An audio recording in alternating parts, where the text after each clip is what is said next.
It had to be a Virginia or an Ohio class, and I double-checked that it's the Mark 48 in either case. It's been around for many years, and you can tell as soon as you look at the image now, I had a good look at it, that the whole of the stern of the ship lifts in the air. The Mark 48 is a very heavy torpedo. It was originally designed against Russian submarines and very fast surface ships. And it goes underneath the hull and explodes underneath the ship, so it lifts it. And that breaks the ship's back, whatever else it does in terms of damage. And it's pretty clear that that's obviously what it was. So we know that that's what they've used. Which submarine it was, we don't know. A couple of Virginia-class submarines were certainly with the carrier group, the Abraham Lincoln. But they've also had some Ohio-class submarines in the area. Those images now, Mike. Yeah, what's curious about this, there it is. See the way that the stern lifts.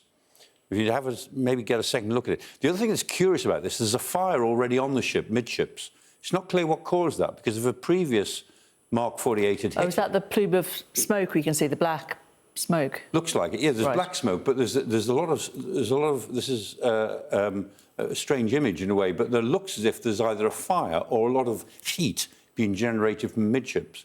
But when the torpedo hits it, which is near the stern, apart from the explosion and the great fountain of water, you can see the stern lift right out of the water.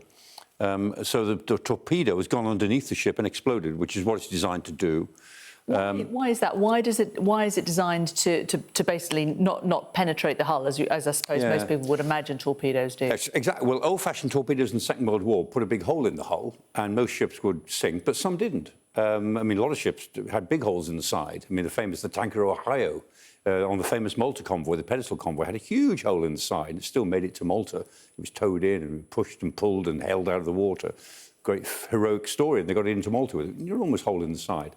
So the one thing a ship can't take is breaking its structural integrity. So if you break the back of the ship, it's basically a dead ship. And that's what it's designed to do. But it mainly, remember that the torpedo was designed originally against Soviet submarines, deep-diving submarines. And it's much easier to explode a torpedo near to a submarine, to break the hull open, to literally break the back of the hull, and then the submarine is completely dead. So that's what it was.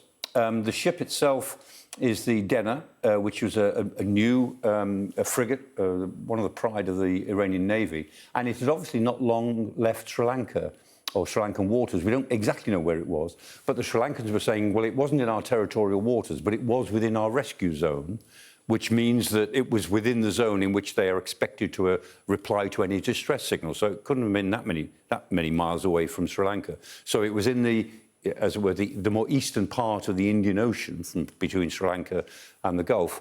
And was there any warning of the strike? I don't know, hard to tell. The Americans certainly didn't declare any maritime exclusion zone or anything like that. They just took this as a wartime situation, and there's a warship from an adversary, an enemy warship, so we'll sink it. How relevant is it where it actually is in the water in terms of it being in international waters or Sri Lankan waters or Iranian waters? Yeah, I mean, in a war, if you declare that anything is hostile, then that could be the case. But even in situations, I mean, for instance, in the Falklands in 1982, if you remember, HMS Conqueror, British submarine, sank to Belgrano. And Britain declared an exclusion zone around the Falklands and said anything inside this zone is hostile. Outside the zone, you're OK. And there was an enormous controversy that went on for years afterwards as to whether the Belgrano, it was inside the zone when it was hit, but it seemed to be heading out. Actually, it was zigzagging in and out, but it was on a particular zig as opposed to a zag, and it was heading out of the zone when it was struck by the Conqueror, who had said, well, if we'd let it do the next zag into the zone, we might have lost it. But that was hugely controversial because Britain declared an exclusion zone and then hit the Belgrano on the edge of it. And we worried about that for a long time.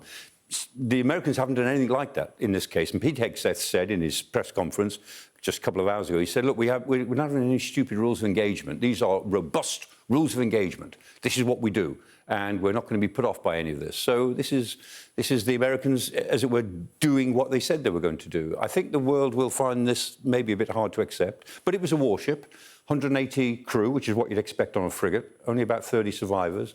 Again, it's surprising when you look at ship losses in war, how few people survive a sinking.